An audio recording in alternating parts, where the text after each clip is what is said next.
Ladies and gentlemen, coming to you live from lovely Milwaukee, this is Late Stage Internet. On tap for tonight, we have artificial intelligence, socialist doomerism, money, and some other stuff. I don't know. We'll fuck around and find out, I guess. Thanks for being here, everyone. I'm Alex. I am Chris. Right. Chris, how was your week? Did you get up to anything fun? Let's see. What have I been up to this week? I have gone to work and sat in traffic, played some video games, read some books, and, just about your average week. I'm over the election sadness. It's gone it's came and went. Over the weekend, I went home to visit my mom. She just bought a new home. So it was my first time in my mom's new home. First time, visiting her not in the home that I lived in for the past, 15 years or so. So that was weird.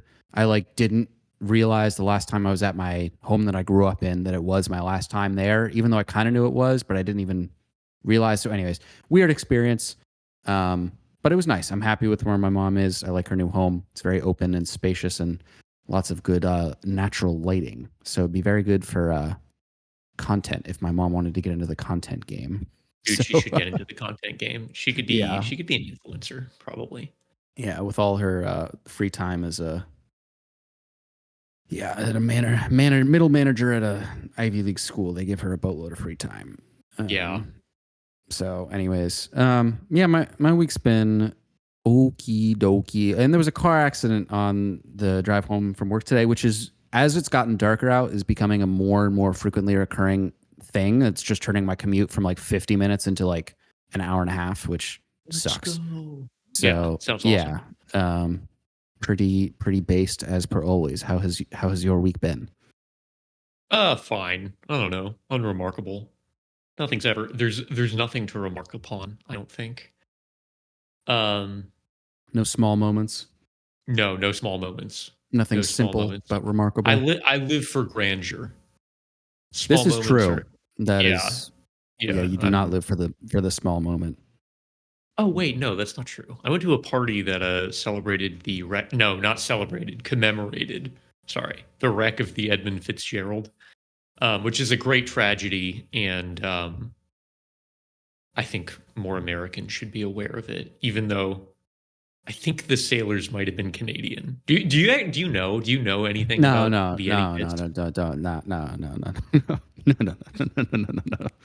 Don't say that. That's not possible. That they're Canadian? Can't be. I mean, they might be. Honestly, I think we should annex Canada as a country, not violently, but politically. I think we would be doing them a favor. So I stop recognizing their existence. Yeah, as a sovereign state. Yeah, I think so. That'd be pretty cool. It'd be pretty funny. Although I like hockey a lot. I'd be bummed to see all the hockey players disappear, but Well, we're not getting rid of them, dude. We're not wiping them out. We're just integrating them into America. The real America. We're just we're just annexing them. Yeah. Well, it's not colonizing because we're not setting up colonies. It's not like that. It's just we're going to become one political entity.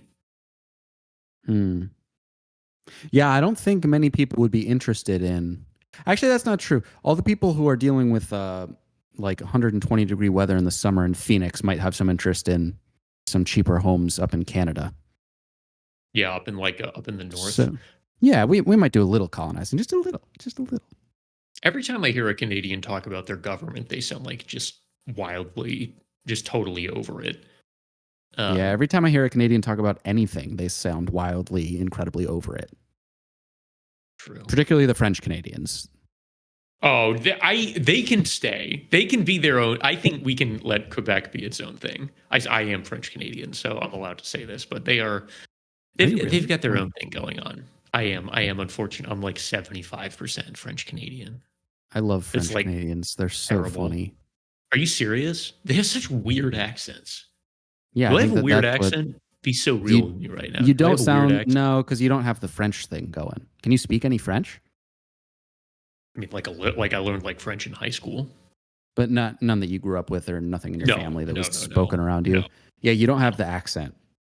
Um, they have an accent that just screams like, I'm over it.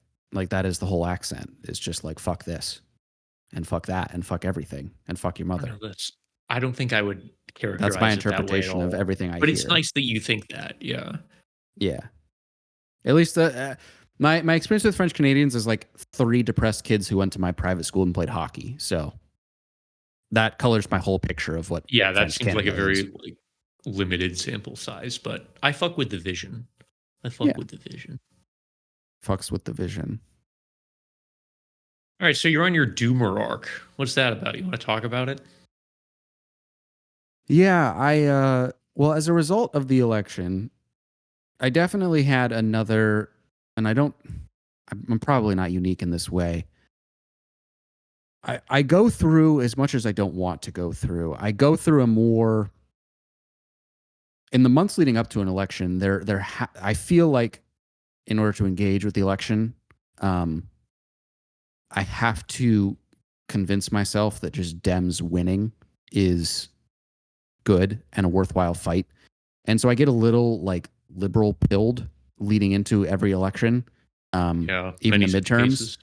Yeah. And then I come out of it. And even when they win, I'm like, oh, no, I don't feel like 2022. I felt happy about 2022 for like the night of. And then the next day, it was just like nothing. So even Yeah. like years where Dems win, it's not exactly like a lasting, like, oh my, like, thank God, like things have changed. Mhm. So honestly, no matter, and 2022, when Biden won, I was like rooting for him really hard, and then he won and gave his acceptance speech, and I was mad all over again. It was just like, God damn it, we're really doing this is, ugh.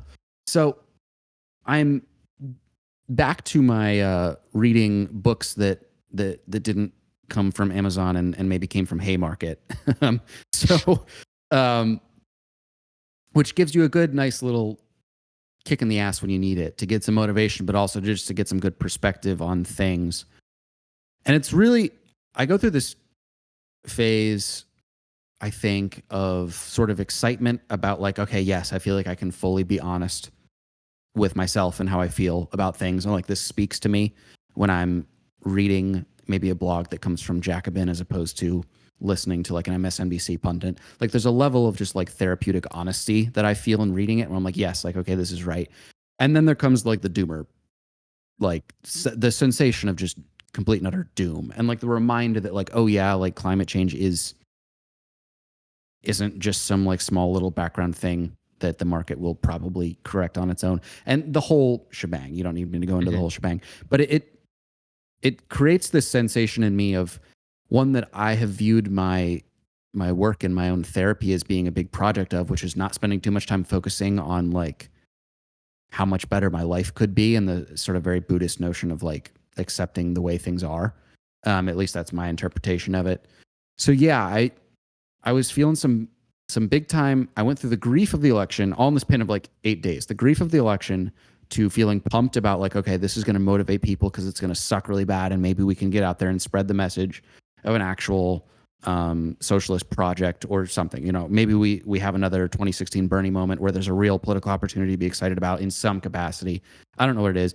And then immediately following that, there's the like, oh my God, this is so bad.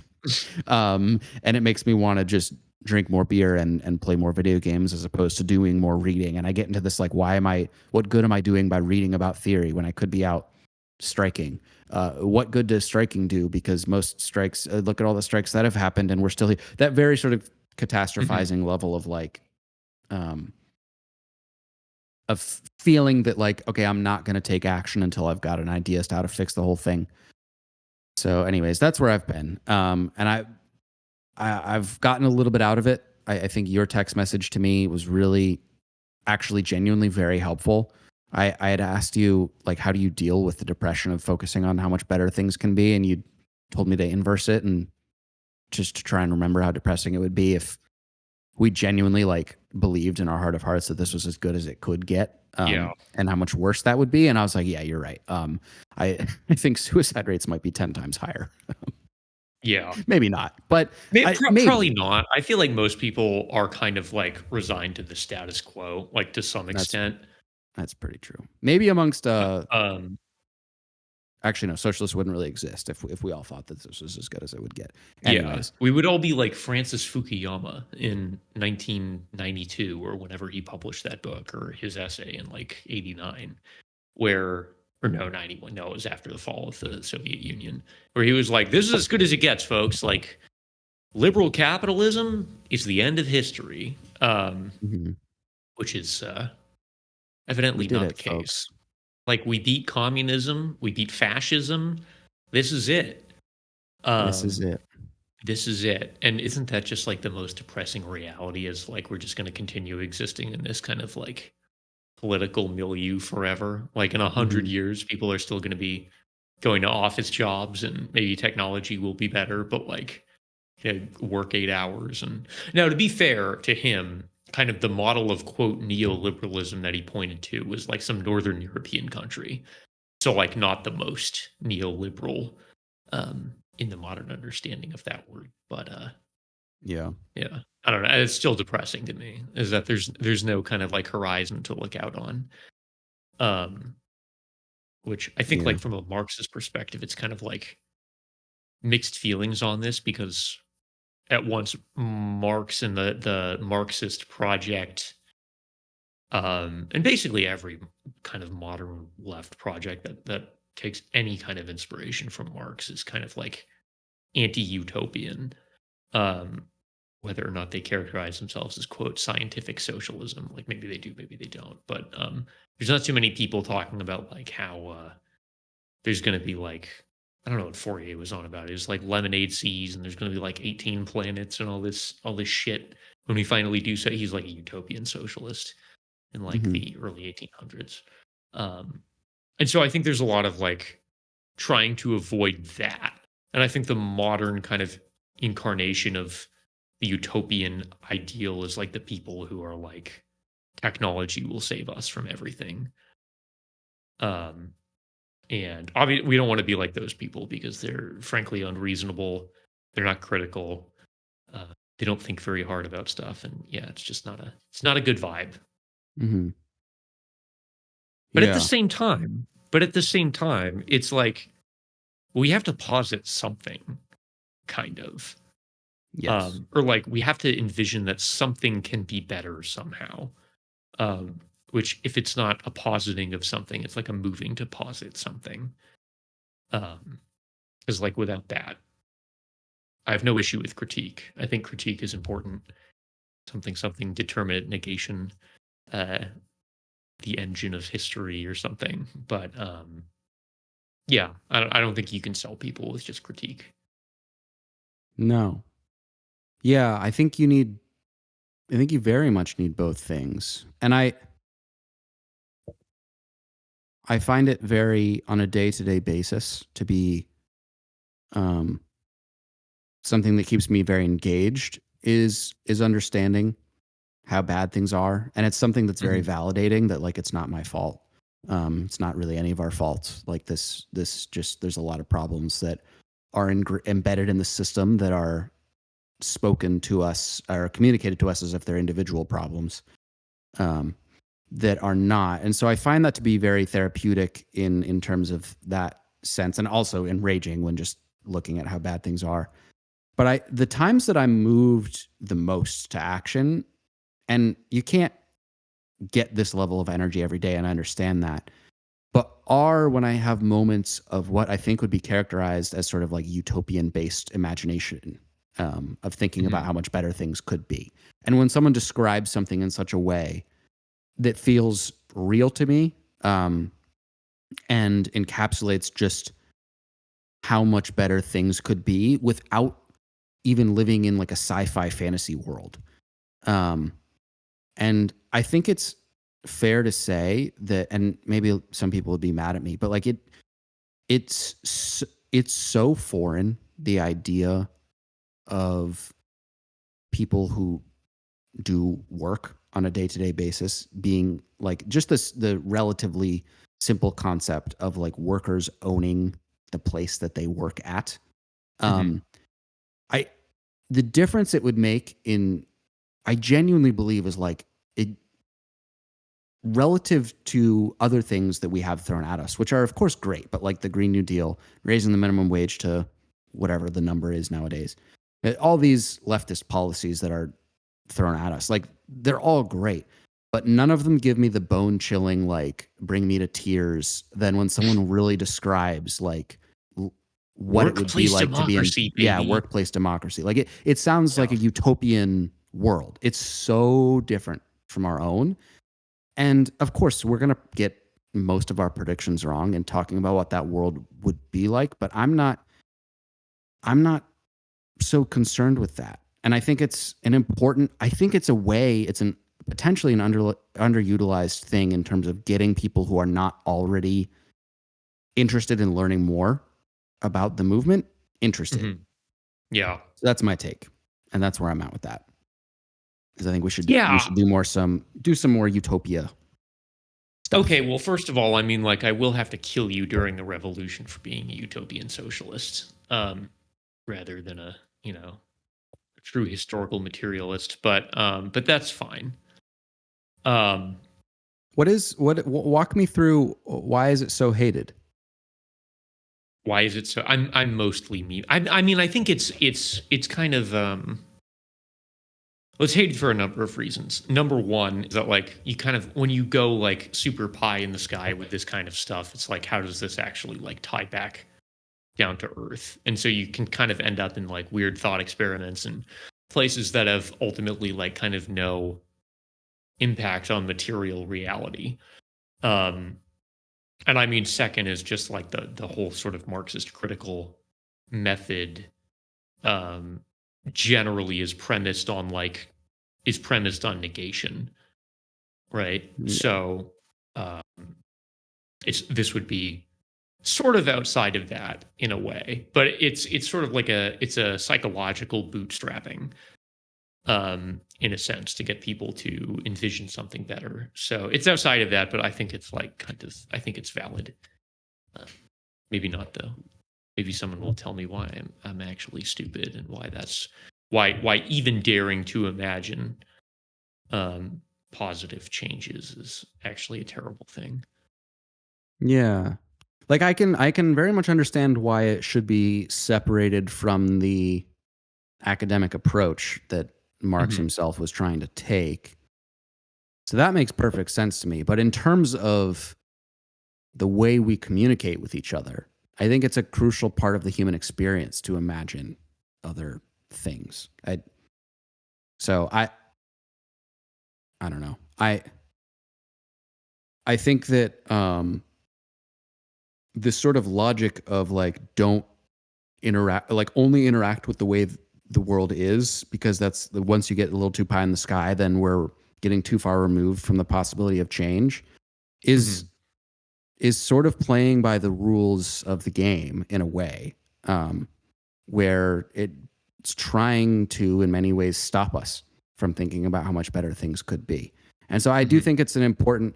I Yeah, I think it's important to I mean, to follow that a daydream a little little bit bit. further, though, like the Yeah. imagination is ultimately kind of in a strict materialist sense, which I don't know that I believe this, but like in a strict materialist sense, it's like entirely conditioned by material conditions. And so your imagination is necessarily limited by that. And so I think that maybe there's an argument that like, oh, by engaging in a critical method rather than kind of like positing how things could be, um, then you maybe overcome that in a sense. Does that make sense? Can you restate it? By engaging so because your imagination is necessarily limited by your current material conditions, Yep. you're going to end up making or drawing sort of conditioned conclusions. And so by Hmm. engaging in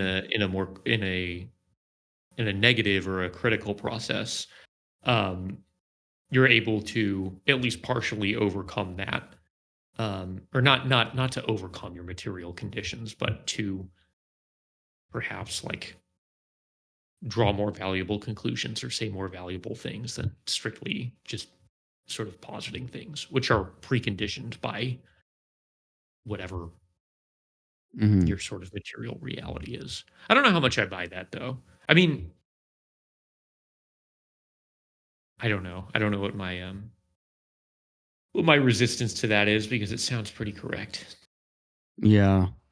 Well, can I get slightly nerdy philosophical for a moment? It sounds to me like this is related to um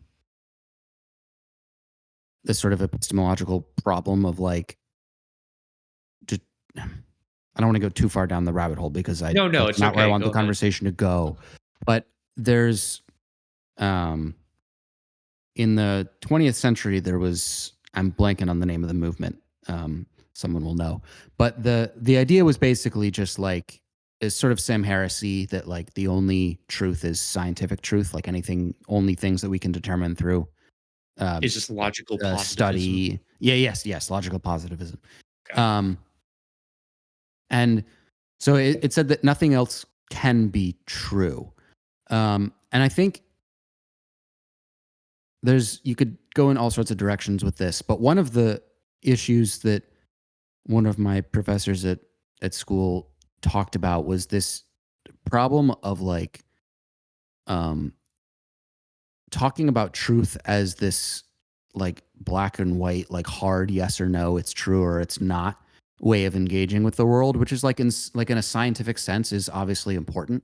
Mhm. You don't want to look at, you know, I don't know, the number of protons in an element and say like maybe like sometimes it's this, sometimes it's that. That doesn't like that wouldn't be a good way of determining what like is true about the chemical reality of the world or whatever.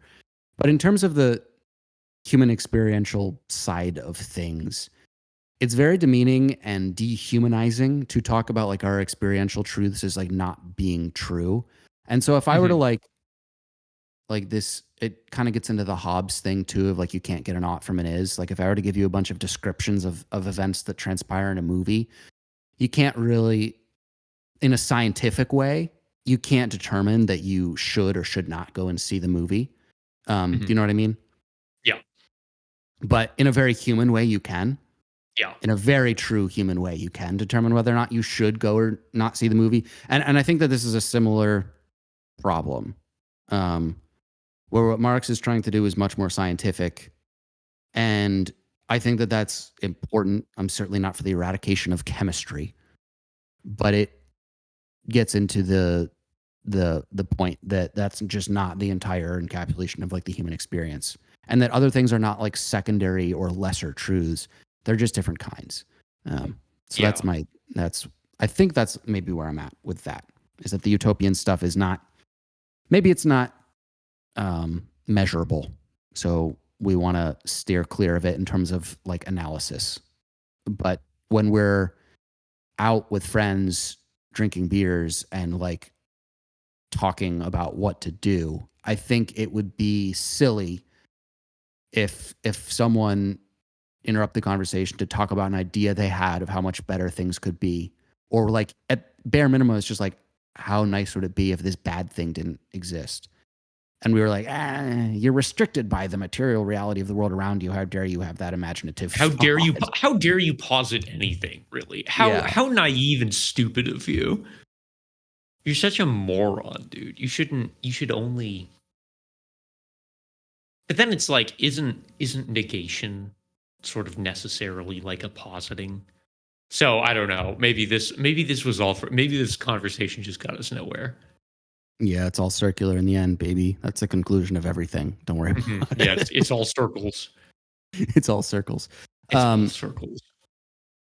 Squares yeah. blown the fuck out. Well, anyways, I don't want to. I don't want to.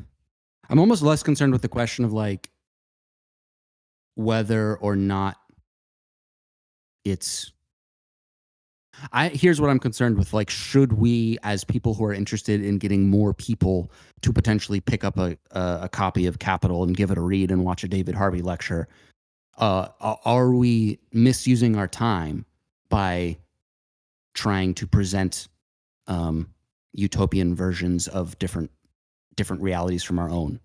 Yeah, I don't know. It depends on like the social context and what you're trying to do. If you're just trying to like get people to I think there's a difference between getting people to like intellectually engage in people and getting people organized politically, right? Yes. And even within each of those contexts, like it's going to depend on the people. It's going to depend on whatever the circumstance is.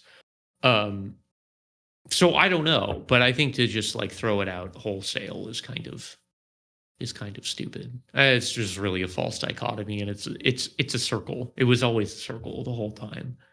Okay. Yeah. Well, it sounds like we kind of agree. Okay. All right. So maybe we can move on from That's that one. unfortunate. Fuck. Jesus. Well, there goes all the good content. God damn it. No, that's fine. Yeah, that was my big thing that I was thinking about was just in terms of spreading the message, because I was very, my way of coping in many ways with the Trump loss was some thinking, just imagining how much different the world could be. How different things could be. How much better things could be. Yeah. All right, so Jordan Peterson and the case of the young men in this country, which it seems like everyone in the social or the sort of the Dem left, not the left, maybe the left is panicking about the rightward drift of young men in this country. Mm-hmm. Mm-hmm. How do you feel about that? I think I agree with the sentiment that it's a huge problem. And it's part of honest to God, it's part of my motivation in doing this is that I think as a man, like fighting back against it is important. And I think having spent so much time consuming that type of content, I think I'm uniquely equipped in a way that even a lot of like therapists are not, to just understand the messages that are being thrown out there. It's not to say that I could be a better therapist than an actual therapist, of course. But you're so terminally online that you're in their mind fuzz. Yeah. And I not only am I terminally online, but I went through a pretty lengthy stretch of real young man conservative, whatever that alt-right conservative manosphere. Before it was called manosphere, I was in the manosphere and engaged in it.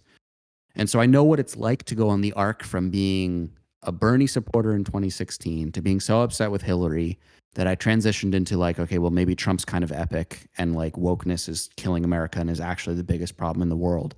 And I spent a few years there in the late 20-teens. So yeah, I think before diagnosing, I do genuinely am very concerned about it. Do you think we're overblowing it? No, I think I am actually like concerned about it. And I don't entirely know what to do about it. I think a lot of the cultural signifiers chosen by the Democratic Party specifically, and most leftist organizations, sort of biased very heavily towards mostly women, frankly, or kind of like soy millennials. And it's so when the white dudes for Harris thing happened, it was like, okay, this kind of feels incredibly weird and very forced. And so what I'm trying to figure out is like, okay, well, it seems like substantively it doesn't, like, how woke are the Dems currently? Well, first of all, like, what does woke mean? But so much of it is just kind of like vibes. And I will say that like, if I was a young, slightly conservative leaning male, I would probably be very off put by the vibes of the Democratic Party in most leftist organizations. But I'm struggling to put my finger on why exactly. I can tell you like examples of why. but I'm like, I don't know if I've like kind of put together any kind of like solid thesis here other than poorly chosen cultural signifiers. But yeah. Yeah, I think there's a large part of it genuinely comes down to, and this is going to annoy people because it's going to be my answer for everything. And I'm not saying it's the whole thing, but there's a lot of money backing um, a very individualist interpretation of how to overcome mental health problems from right wing Mhm. media. And Yeah. so Yeah. Jordan Peterson the Jordan Peterson of the left, whoever that person is, who's a psychology professor up in Canada, who like makes waves by being like very like pro trans or whatever, right? And so then they make the gauntlet on the Majority Report and maybe even Young Turks before. I don't know what's going on with Young Turks right now, but they become like a figure in the online. They come on Hassan's stream or whatever. This person is not being funded with the kind of money to run ads, which you see on every single YouTube video for a course on how to overcome depression and anxiety, the way that Jordan Peterson ads are Yeah, it's everywhere. true. It seems like the sort of GOP like media funding apparatus is just so much more robust than anything that the Dems are doing, and it seems like the Dems are like still under the impression that like MSNBC and like CNN and even like Fox are like these are like major media networks, or this is really going to change people's hearts and minds. And fuck, man, like the influencers won. Like you have to engage with them now. Like I think Kamala not going on Rogan was like tactically like a genuine mistake. Um, Yeah, and I agree I with don't know that. how well she would have done, frankly. But I think I don't think she would have it's a done well. decent change. I don't think she would have done all Not that on great Rogan. either. No. She did the No, she call her can't daddy have. thing, but like who listens to call her daddy? It's mostly Oh, like I know it's a lot of people, but it's mhm. mostly people who are probably already going to vote for her anyway. Um, That is it true. wasn't. Yeah, it's not picking up uh, interest in from demographics that like weren't already her strong points. Yeah, and it's the one topic which she sounds most human in talking about, which like makes a lot of sense. Why talking about Roe and abortion Mm-hmm. and women's issues in 2024, it makes sense why she's comfortable talking about that.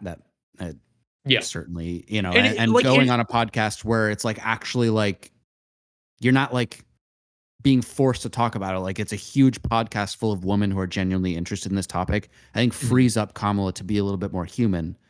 But Kamala's not going on Joe Rogan and like shooting the shit about her favorite UFC fighter Yeah, or talking about like whether she's like a keto or paleo person, like the way yeah. that some of the right wing media like folks are online enough to engage with that audience. Now, does it work with a national audience? I'm not sure, but they clearly right wing media has figured out other ways to target the national audience, but the very terminally online, um, as per usual, big right wing money is they're much more efficient and strategic with their spending. Dude, I they're think. so good at building that apparatus, and I think part of it is like a genuine difference in understanding, where it feels like the Dems are operating under this kind of assumption um, that Your like every desk. what'd you say? Your Oh, did my desk desk is just gone. vanish? Oh, it's gone. Um, dude, I it would be funny if everything just crashed to the floor. Yeah. Um, it feels like the Dems are still operating in like this like paradigm where like every message has to be perfectly crafted and like one bad line is going to sink us. Um, and that's just like that's totally not true. It's kind of like no one actually learned anything from Trump. Um, on like the left of center. Um, besides maybe like the Adam Friedland show, my personal favorite center left um, talk show Program. program. My favorite. Dude, that's such an old people word. It's so calling things programs. My favorite programs are not even programs. Program. Programs are Hasanabi, the Adam Friedland show, and I love that Anna Kasparian program. Those are my favorite programs. Very cool. Very cool. No, sorry, but the Dems are just like it's just a very different and very dumb paradigm. And it feels like frankly, they should have let Tim Walz cook more. Yes. Like, remember when he called Elon gay? That was awesome. Not gay Yeah. isn't actually gay, but gay, you know. You know what you know. Yeah. Yeah. We know. And Or like looking like when a we were dipshit. making fun I of mean, JD like, Vance for being a couch fucker. Like, yeah, exactly. Like it's that, really at least it's just funny. Yeah. Yeah. We've been sabotaged. I say that like I am a Dem. I hate all politics. I'm anti-political. I just want to vibe. But the Dems have been sabotaged by the whole idea of like they go low, we go high. Well, guess what? It doesn't work. They go low, kick them in the ribs. And if you want to win, that's what you do. Yeah. They're so or if sucked you up want to on win, you provide an actual alternative. I mean, the entire past 50 years of conservative politics has been playing on the fact that they know that they can completely and utterly bullshit the American people as to who the other is, who the system is, like who the system is out to get, and yada yada. They can play the fake populism game or whatever the message is, because they know that Dems, whilst they will turn around and try to call them out and try and run with the when they go low, we go high shit, are in the same boat and have no choice like themselves to be very hypocritical in the way that they talk to people and be very politician-y. And it doesn't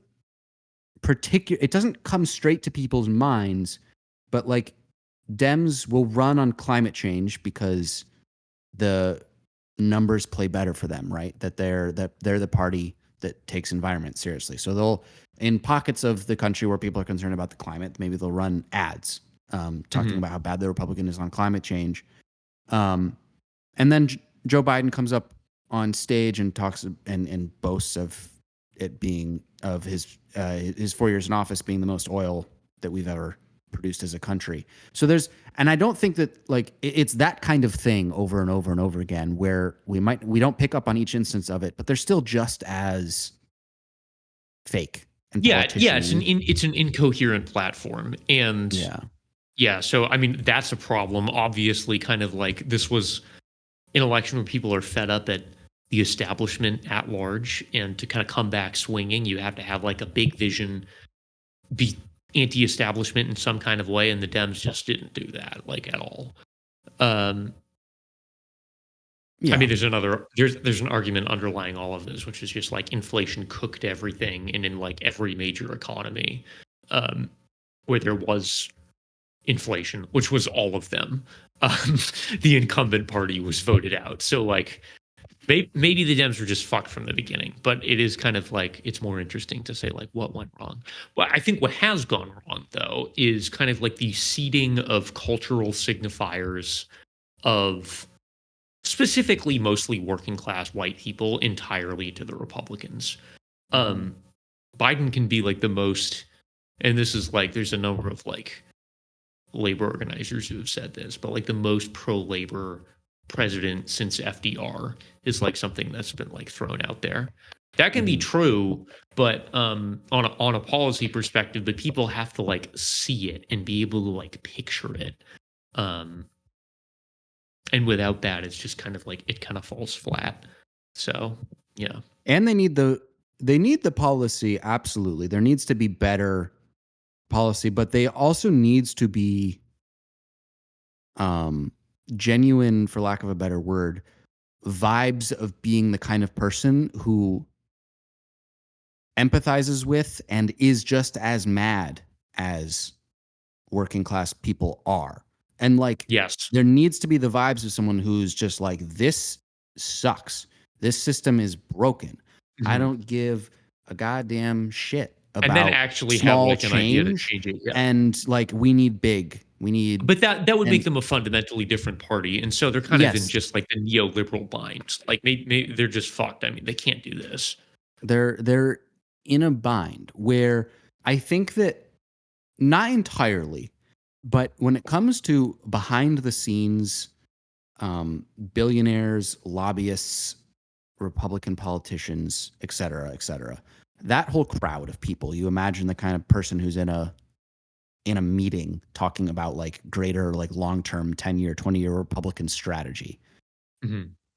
I'm sure some of them, and to some extent, they talk about how they convince themselves in this, that, and the other way that like pure like free market capitalism is like actually the best thing for planet Earth.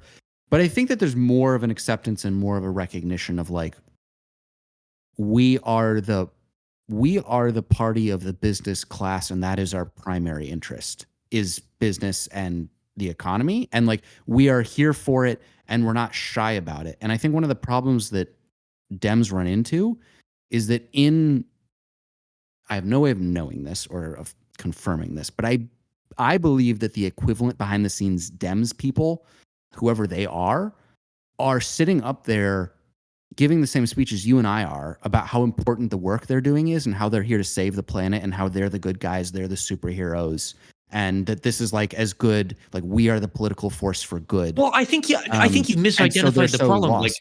I don't think the Republicans are the party of the business class anymore. I don't think that's true, and this is why the Dems are losing. You don't think the Republicans are the party of the business class? I mean, not really. I'm No, there's like this opposition to the status quo broadly, um, and they'll say things. And I mean, there's a difference between like messaging and signifiers and then policy, right? But mhm. I don't even think policy wise is that like Trump has any interest in um, leading a party of the business class beyond the business class consisting of Trump and his buddies. So no, I mean I don't like. I mean the idea of like tariffs, for example, um, profoundly like anti-free market. And I think to the extent to the extent that people understand tariffs, they like them because it's a fuck you to like a global Mhm. economic system that people has felt like it's screwed them over, or it's a fuck you to the logic. Now, unfortunately for them, it's also a fuck you to the logic that has a very real impact on like their purchasing power and thus quality of life. Um, so I'm not terribly optimistic that it's a bet that'll play out. But no, I mean I don't think Republicans are the party of the business class anymore. With the notable exception, and this might actually just totally negate everything I just said, of being anti-labor organizing. And I think people act like it's this big mystery why Bezos and Zuckerberg, not so much Musk, because I think everyone kind of thinks that he's like out there enough that he's on kind of his own whims, have made this pivot to the right. And I think it's a very simple answer is the idea of unionized workforces would be really bad for their bottom lines. Yeah. And Trump is going to do way more to stop that uh, than any Dem admin would. Yeah. So maybe I'll rephrase what I said. I think I agree with most of what you said. I still might I'm not sure that the Republicans have completely moved on from being particularly the behind the scenes billionaires and lobbyist types who still are in the Republican Party, and even like JD Vance. I think of I as mean, it's true. being Like he's a fucking yeah, like venture capital guy, right? yeah. I think that venture capital and that whole scene and tech bro billionaires are like the 2020s equivalent of like the Koch brothers from 20 years. Like I still think of it. So this is how I want to redefine what I said. Like I think for the past 50 years of American politics, I think Republicans have been, and the super wealthy Republicans and the people who are funding campaigns and who are really strategizing behind the scenes things about how to pack the courts and how to take over American politics Mhm. and get things that are not popular with people, that get them into policy. I think that there's more of an acceptance. Maybe I'll put it like this: that they are the party of the capitalist class. If you turn it into just a class thing, that Dude, I is don't know. I their. think they're both the party. They're clearly both the party of the No, capitalist.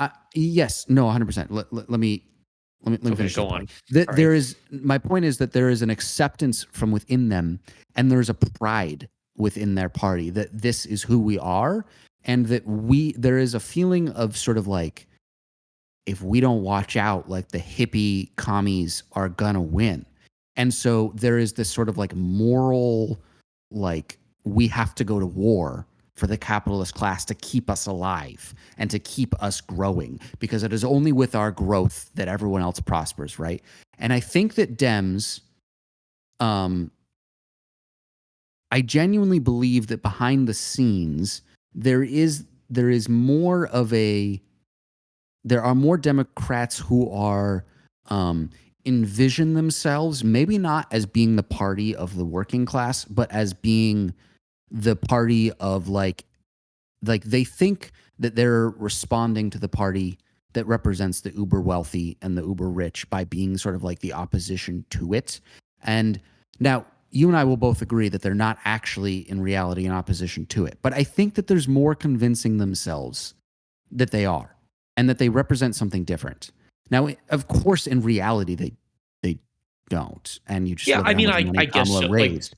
But I think that I think that they're not. There isn't a group of like conspiring um, uh, uh, Democratic organizers who are sitting behind the scenes, saying like the the people backing conservative campaigns are sitting there like the commies are about to take over. There isn't this democratic behind the scenes like we are the party of the working class. How can we conspire to take down capitalism thing in response going on? But Dems mhm. kind of think that they are that, and that's I don't know. I don't know. And to some extent, I don't really care what they think they are. Um, But I'm saying that's why far I as think they're losing, is because I think that they're playing this like we are the middle ground, where we represent both. We can represent the middle and working class, and maybe. we are the fight for humanity. And they're giving their PowerPoints saying like we're the party that's going to save the environment. We're the party that's going to bring equality. And Yeah, maybe. I guess when there so. are all the rich billionaire bros who are donating to Democratic campaigns, I think that they pat themselves on the back for these kinds of things. And they're not honest with themselves in a way that conservative backers are, that they're there just for Mhm. themselves. I don't think that Mhm. level of honesty exists on the same level, but I don't know. Yeah, you Maybe I'm might be wrong. right. Maybe, maybe, but also, I does mean, it matter? Maybe I guess it matters if the Dems it really matters in terms right? of the Jordan Peterson problem in that I don't think that there is like a call to arms for these, like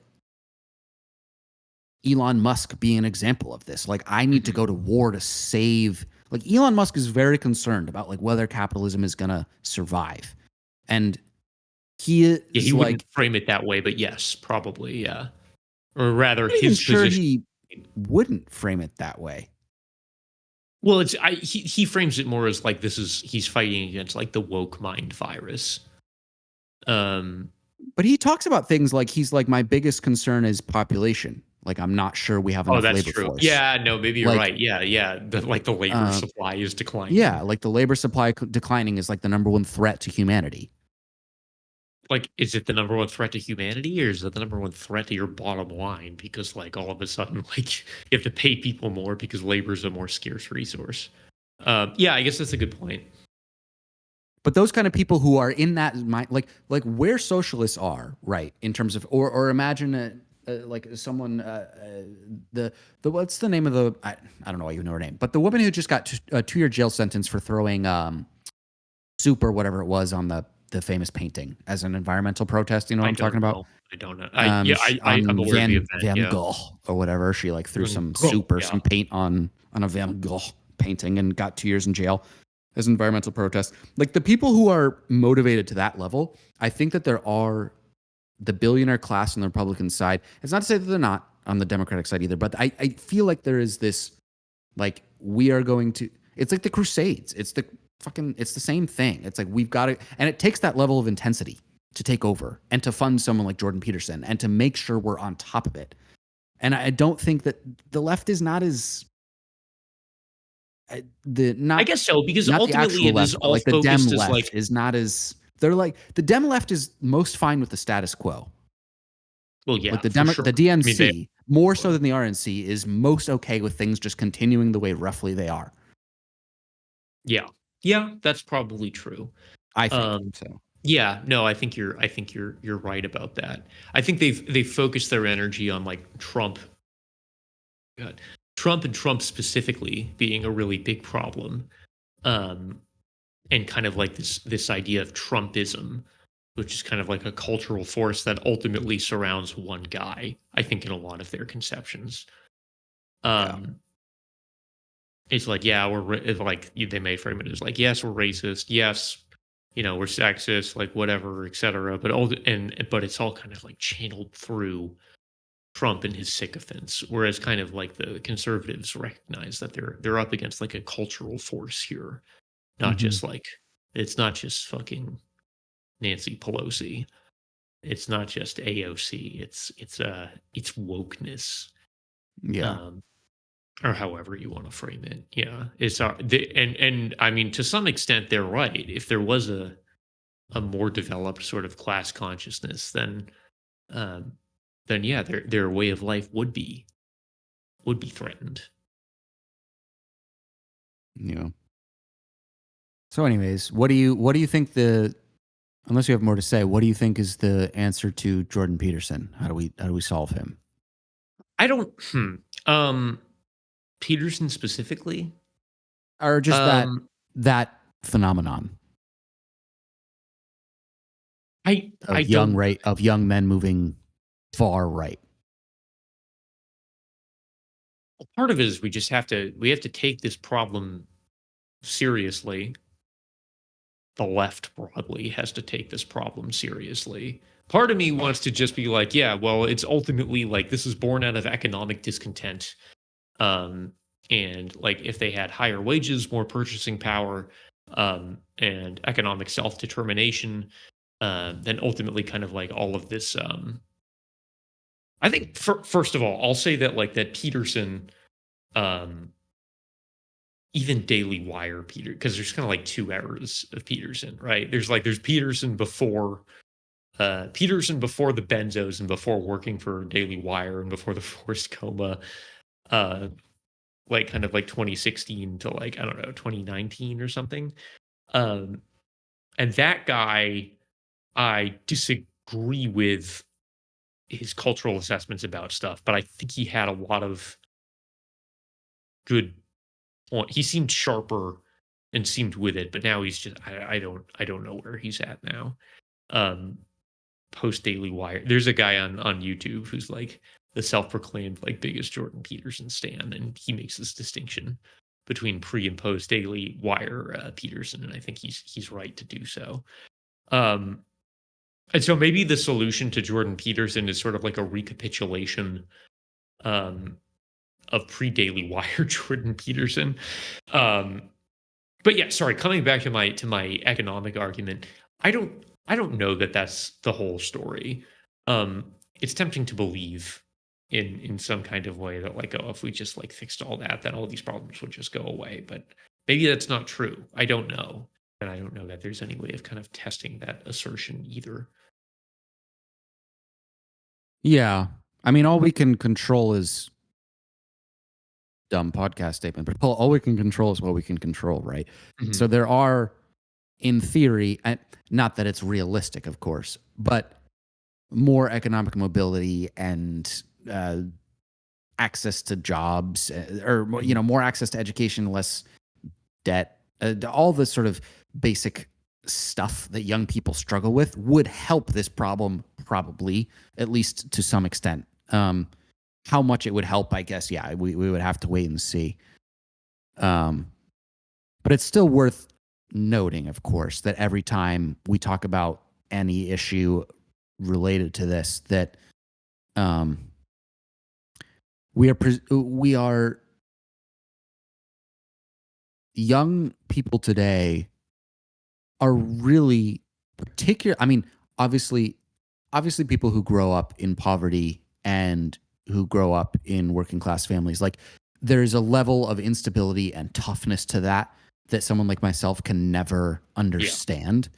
So I'm not trying to make the argument that middle class families have it tougher. That's not what I'm saying at all. But there is a I think that there's a big misunderstanding and it's talked about, but the social difficulties of COVID and the internet and social media to Yeah. middle class kids who just the way in which we've socialized has like changed in a way that's just incomprehensible. Hmm. And for so long in human history, I wasn't alive. But when you're a teenager and you're in college and you're young and you're horny and you want to get laid, like when you're out with your friends, chances are you guys aren't like getting stoned and watching YouTube clips of Nick Mullen all night long. Like maybe you're talking about similarly stupid things, but you're at a bar where there's other people around and maybe like whether you like it or not, your buddies might sort of push you and be like, go talk to someone of the opposite Yeah. sex, right? Yeah. Yeah. Like there's just and so more I think that it's not just an incel problem, but the incels represent the worst of the Yeah. problem, right? Like it is so hard as a teenager, as someone who really wants to become like sexually active and also just like establish yourself socially. It's just all of those needs get stifled in some very significant way by extensive internet usage. Um, and when we've got like 16-year-olds watching like clips of terrorists cutting people's heads off and watching like violent like gang rape porn like before they even kiss a girl, like there's just no way this Something doesn't has gone very seriously there's wrong. no Yeah, way that this doesn't it cooks your really brain. affect Yeah. people. It cooks your brain. It just I mean, fries it. to And make like, a Petersonian argument, you don't know where you fall in the social hierarchy, and like that's just it, man. It's like it's bloody awful. No, but it is because like kind of like you it don't is. like you're so overexposed to this stuff that it like your perception of the world becomes completely sort of untethered from what your actual experiences are. And so you end up kind of like living in this like hyper reality of your own, or more accurately, like the algorithm's personalized to you creation. Um, Mm-hmm. in a lot, that's just going to be rage bait rather than like, oh, this is like what's actually going on. Like these are people I know. These are my real social problems.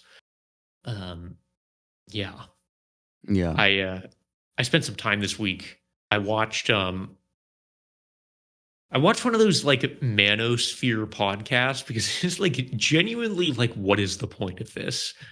It's Like one of those incredible. podcasts where they bring a bunch of like OnlyFans girls on and just kind of like Mm-hmm. berate them for like Yeah. first of all, they're so absurd on a number of levels. I'll preface this by saying like I understand why they're made is because like whenever a girl who has an OnlyFans, which like more power to you, I guess if that's your thing.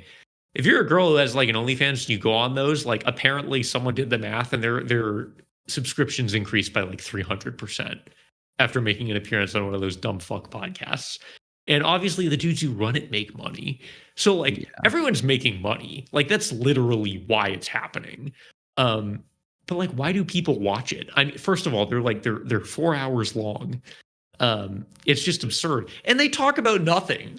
Like nothing is there's no coherent conversation. There's this one very memorable moment in one called the Whatever Podcast, which if that isn't a name, um, where there's just like this one like basically like this lady starts agreeing with one of the hosts, like, yeah, like I do think men have like some problems.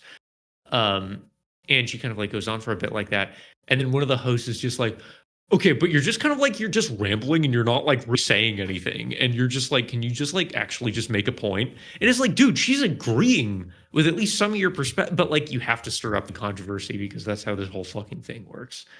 Yeah. Um, it's just like it's just infuriating, and there's like young men who are being exposed to this kind of thing as this is like some kind of socially normal interaction where three Christian men are sitting around a table being surrounded by a bunch of very attractive women who are all sex workers, and they all berate them, and everyone gets paid to be there. It's so weird. Yeah. It's bizarre. It's bizarre on so many levels. And there's so much to dissect. One of the other layers that I think plays a real role here is that, and I'm not trying to in any way be demeaning towards sex work, but there is a reality that disproportionately the women who get engaged in that kind of work grow up in traumatized / poor backgrounds. Yeah. It's not a bunch of Yeah. middle class white suburban parents pumping out girls who make a living off of OnlyFans. I mean, obviously Yeah, it happens, but it's you don't have girls who are like, yeah, I'm doing pretty well as a data analyst. Like maybe I'll just start yeah, doing OnlyFans and stuff. Like those people do exist to be fair, but it doesn't make up the yeah. majority. And I think that's of, pretty cool, by the way, just for the That's record. epic. Yeah. Yeah. Go for it. Go. Yeah, Yeah. go Dude, for it. If that's your thing, go do your if you want to thing. do it, yeah, I won't. Yeah. If anyone's into that, then all the power to them. But the point I was making is just that a lot of these manosphere podcasts, right? And particularly the kind of person who's watching both Fresh and Fit and Jordan Peterson thinks of themselves as quite an intellectual They on some do. level. It's so strange. Yeah. And but then when they're presented with like women who are in a financial situation where they think that they have really enough to benefit by coming on the whatever podcast to just get paraded for 4 hours so that they can get more OnlyFans subscriptions. Like they are victims of such a dumb and broken system that in order to like make a lot of money and actually have a little bit of like self-determination in their life, they have to play the part of like the dumbest, stupidest, like just can't think for herself, belongs in the kitchen woman. Like that is their role in how they make money and how they get some freedom in life. And so young men who think of themselves as intellectuals who like, I think on some level, not all, but a lot of people, a lot of young men in particular who go down extensive Jordan Peterson rabbit holes are like, some of it is just that they're like awkward and internet addicted, but a lot of these people are pretty like intellectual and sort of like up there in nature. And so when they see that, it confirms what is being told to them that like all women are just like they can't And that even feels good. Yeah. yeah, like they can't even like talk about like high school level They're so dumb, bro. They're so dumb, bro. yeah, whatever. And so the idea of going on a date with them, and so then when the time comes for a lot of these people who are not so far down the rabbit hole where they're literally out in the world like catcalling women and being genuine pieces of shit. Like a lot of these people who are just like pieces of shit on trolling online, but in real life they're just like nervous and quiet and so extremely socially awkward. It's not even going to occur to them that if they finally, their buddies are like, hey man, you've been watching a lot of YouTube lately. Why don't we like go to a bar and like talk to people? If they finally convince their buddy to come out and do that, and then a group of women actually come and sit at the table with them, they're going to think like, they're going to, first off, they're going to go, what do I do? Right. But then they're going to try and, if they get the courage to talk, it's going to be like some version of like, do you know how much I lift or like how much money I make or like, whatever, like try and find some way to make yourself sound rich and powerful in that whole shtick. And it's not even going to occur to them to be like, what are you interested in? Like, you seen any good movies this week or whatever the hell, right? Like, And it doesn't, I mean, it can be more interesting than that if you're meeting people out and about. And I'm certainly no expert at it. Definitely have a lot of social anxiety myself as someone who's terminally online. But at least I think I have an awareness of like what's going on here, and that the answer is not to just like portray myself as being more confident than I am. Like that goes nowhere and does nothing. But the hope of a genuine conversation and genuine connection is just lost for these people. And it's a reinforcing cycle that the internet just keeps reinforcing. So are you familiar with the term Madonna whore complex?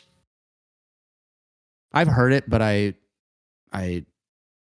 maybe if I thought about it for a little bit, I could figure it out. But if you wouldn't mind just explaining it, It's just kind of the idea that like ultimately like women get sorted into one of two buckets. Either you're a whore or you're the Virgin Mary.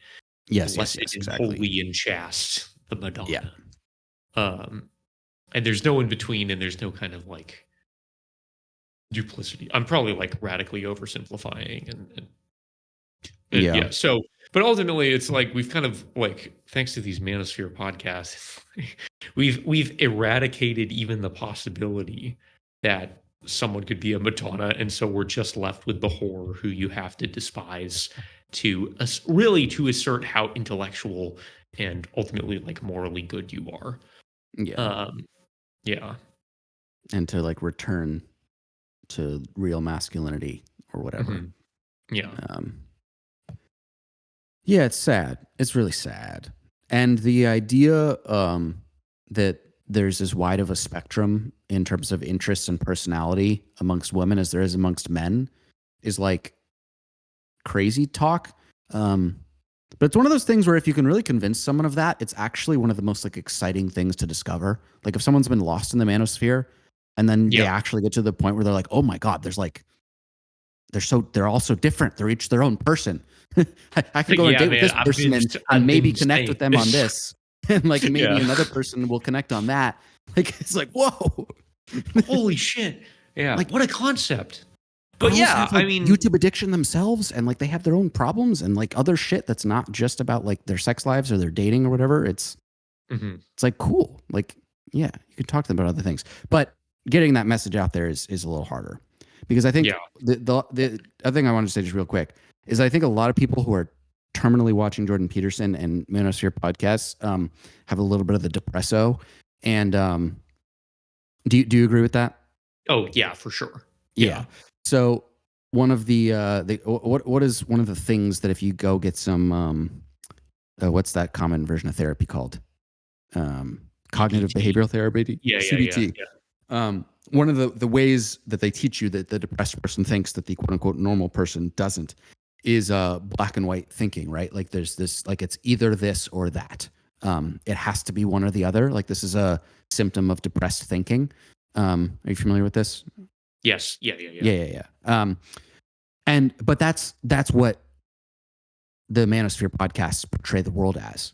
And so it's a self-fulfilling prophecy of like you're saying, it's like women are Madonna or they're whore. Like it's one or the other. Like, you are wealthy and a real man and powerful, or you're a beta and a cuck. And it's like one or the other. And so then when you go and have a conversation with like your mom about like, your mom's like, hey honey, what have you been watching on the internet? And like, she tries to like understand what's going on. And she's like, well, maybe it sounds like you're making a lot of strong decisions before you've met people. Like maybe there's more like nuance in it than that. It's like, no, mom, you don't understand. These people really get it. They're really smart. So it's so deep, and getting out of it is really hard. All right, can we pause for us? Speaking of getting out of things, I'm going to piss myself. And we're back. Ladies and gentlemen, thank you for... Did you do the ad read, by the way? Oh, no. I didn't get the memo. Fuck. I didn't get the read. Next time. Yeah. Gotta write that shit down. Dude, we should get a Blue Chew sponsorship. Do you think we could do that? It seems like they'll give one to anyone. Or like a mybookie.ag. What sports betting website do you use? You could do like a good... Blue Chip? What the fuck? Yeah, Blue Chew? Never heard of that. It's the Viagra one. Oh, maybe I just don't listen to enough edgy podcasts. I haven't. You don't listen to enough. You don't listen to enough cool podcasts. Yeah, enough center left Like me. programs. Center left programs. Like my cool podcast where I get told how to fix my not working dick. Yeah. Yeah. That's how you know. That's how you know they're only listened to by real chads.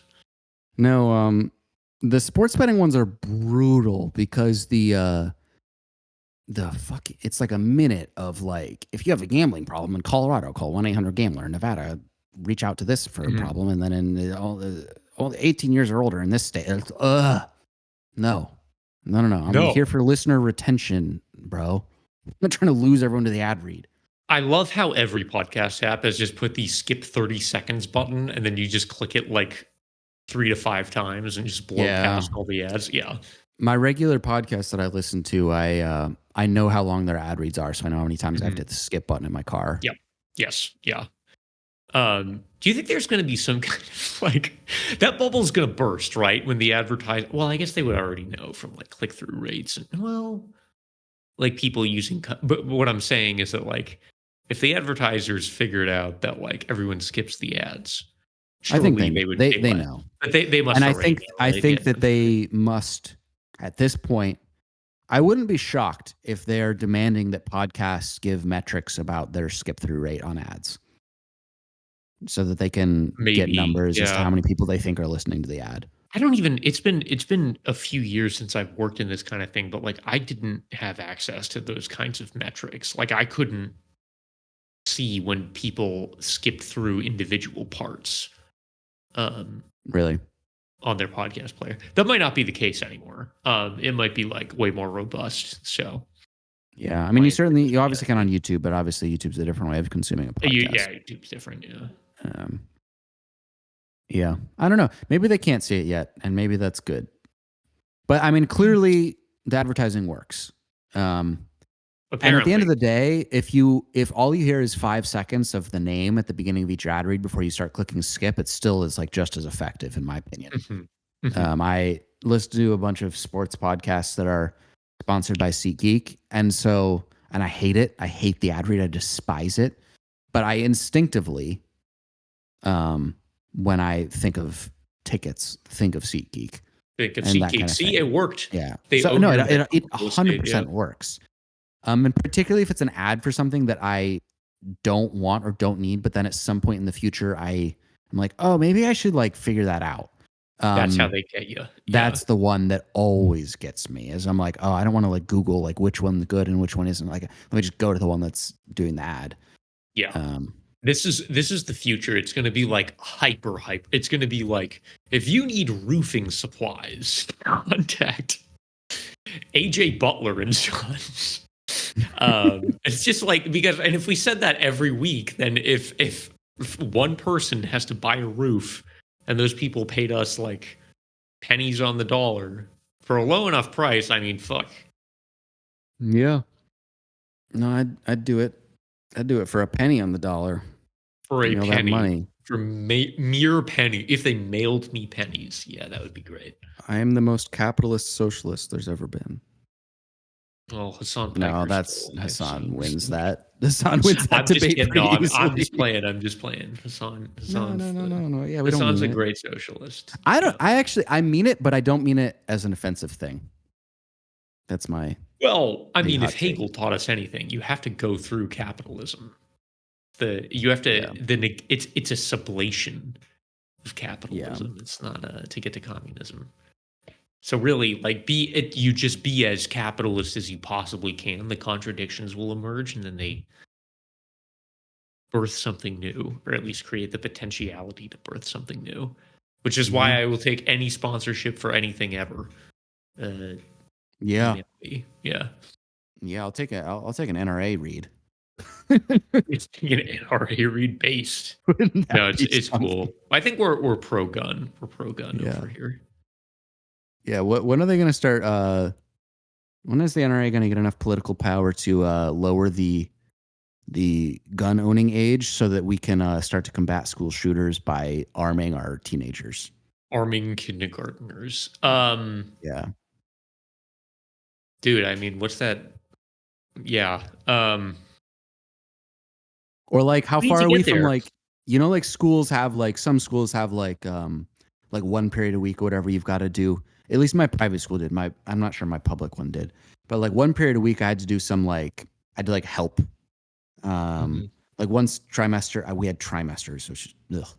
But one trimester I had to help a woman who worked in the like admissions office with paperwork or whatever. Hmm. Um, so everyone has to do like a job. Hmm. Um, so we're gonna have a security. we're gonna have like that kid who wants to be like in the Navy SEALs, who's like guarding the front door against shooters with a gun. Oh my That's god, the dude, future. bleak. That's the solution, bro. That Dude, one kid that we all loved is gonna be standing on guard. Trump is going to create that task force of like fourth Hmm. graders with assault rifles. It's Oh wait, you were telling me that you hadn't seen the Harry Potter movies. Is that right? Dude, I haven't seen. I saw them like when they came out. Like not when, not Uh, but, like I haven't seen them in like 10 plus years. okay. Well, for the listeners, because everyone else has seen the Harry Potter movies, it reminds me of when all the Slytherins joined Professor Umbridge's task force in the fifth movie. It's very basically the I do same remember exact thing that. as what you're That was talking about. that was pretty based. Yeah, that was Yeah. cool. Okay. Yeah. So not a crazy Hmm. reference. For private militia, it Yeah. is kind of crazy in the Harry Potter lore that they just give basically every kid like it's something that could very easily be used to kill people. Like I know you can't like or it's hard to like use a spell that kills people, but you do the one that like knocks someone back and you just send them over a staircase, like Yeah. crack someone's neck. I don't know. Seems They like a also never horrifying really reality. they don't do it. Maybe in the books they do a better job, but in the movies it's really hard to demonstrate why like one spell is harder than anher. Yeah, Like it's just I don't know waving how your you'd wand and do saying a that word. visually. Yeah, Like Avada Kedavra, is it really that much harder than like Stupefy? Like hmm I don't know. Is it really? Or is it more just like, don't do that? You wouldn't do that, yeah. right? Don't do. It's just more of a suggestion. Yeah, Yeah. I don't know anything about the Harry Potter lore. Who Why who don't knows? they why don't they just put restrictions on if you're under a certain okay, why is anyone's wand capable of doing is there not some spell you can do to make wands not be able to do the Avada I Kedavra don't, curse? dude. I don't know. That I seems don't like know. it should be a thing. We're talking about a fictional universe I know and care very little about, but I know, it I seems like there know. should be. It seems like there should be. It just given everything else that exists in that world, I get bothered when the logic of a world doesn't really make sense. Um, Yeah, this is very annoying and that for seems like something that artists would be like very this. possible in that world, Yeah, yeah. is to restrict Seems like it what should kids be. can do with their wand. So that's my new. God damn it! I was about to call her Tolkien. God damn it, J.K. Rowling. It's my new beef with her. JKK Tolkien. Tolkien, She is a very beautiful woman and very intelligent. beautiful, Beautiful intelligent, woman. creative, funny. Are we JK Rowling stands on this podcast? Um, I'm more neutral than like a good socialist should be. I don't think it matters. I No, think if you're a good maybe socialist, that's where I'm at. you hate her because she's a billionaire and she's like devoted her life to just like doing something that does absolutely nothing to like I no, I mean I think the books are incredibly valuable. I love the books to society. Like I yeah. think that I mean, I don't know. I don't know about incredibly valuable, but they're fun. well that but I'm not that's the kind of anti-free. thing that is To be incredibly clear. valuable to society. Is something like that creates that much community and that much love for a shared thing that's just fun. Like I think that's awesome. Like that is like the entire essence of like human existence. Like that's the best part of humanity is like some stranger you've never met getting into a debate with them about like whether you're a Hufflepuff or Ravenclaw. Like it's kind of cringe because it's Harry Potter, I don't but like know, you know what I dude. I mean. think it's just it's so millennial. It's so millennial Well, core. okay, but we've each got the kind of person who that's like their thing. Like we've each got some version of that, and that's like what makes it fun to connect with other humans. Yeah, well, I mean, for Gen Z, it's just you debate. You just call your friends different kinds of wojacks or like niche political ideologies, and that's kind of Yeah, like being part of the fan. maybe the millennials had it better. Just you're such a Slytherin, bro. No, Mhm, there's no way that was ever a thing. I refuse to believe that was a genuine mhm. insult. but maybe in some circles. Yeah, as opposed to everyone being like, yeah, I'm a mold buggy and post-landian hyper libertarian or something like that. It's like, what the fuck are we even talking about? Maybe the millennials did have it right. Maybe the fun was good actually. I don't want to accept that, but you might have a Fun point. is always good. Do I believe Fun that? is I think evil. I do. Fun is evil. I'm Fun is evil. anti-fun. Coming down anti-fun. Well, sounds like you need to have some fun. No, I don't need to have any fun. Stop it. I don't need What do you do for fun? What's your go-to fun? So our next topic.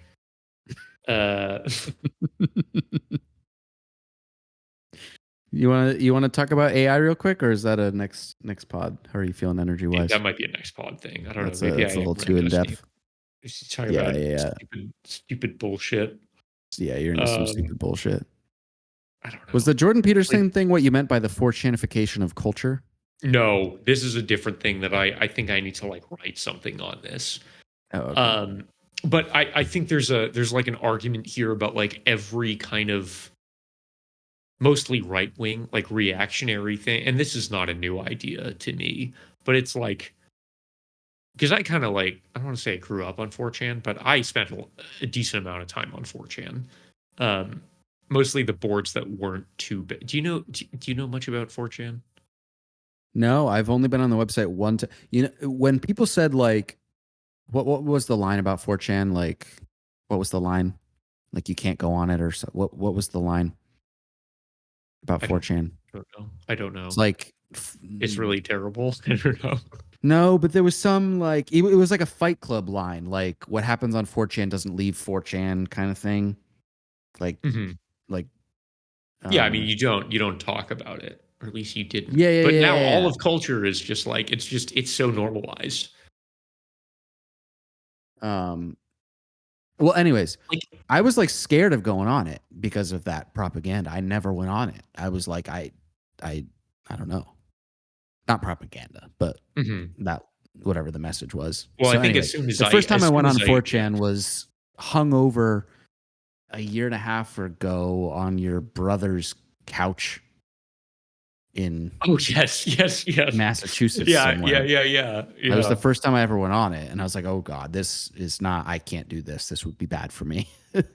Yeah, I mean it's not a good website. Nothing really all that good happens there. But it's funny how it's just like the incel movement, like something as simple as like Wojaks are in every meme. Kind of like political movements surrounding Trump specifically, and kind of like resurgent white nationalism that also somehow includes like people who aren't white, who are somehow like really into it. Like the leader of the Proud Boys in like 2020 was some like Latino guy. It's like, how does this make any sense? But it's like it's wasn't Gavin McInnes? Oh no, dude, he left. He's not looking good these days. Have you seen him recently? You sent me him debating Destiny. He looks rough. He looks very thick. He looks very thick and very gray. He's not aging well. Yeah, and not thick in like a cool way. Like he looks plump. Yeah, he looks. Yes, plump is a good way of putting it. I guess thick kind of implies that he's like muscular. Yeah. It doesn't look like it. No, I don't think he would be accepted in the. I don't think he's getting a Joe Rogan invite anytime soon. He's not looking good enough. No. McInnes has been on Joe Rogan, right? He must have been. I don't know.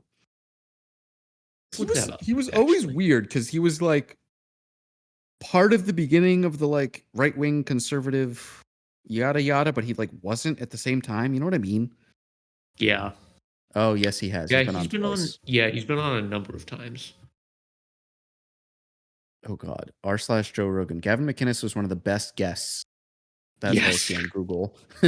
No, dude, get me away. Reddit, no.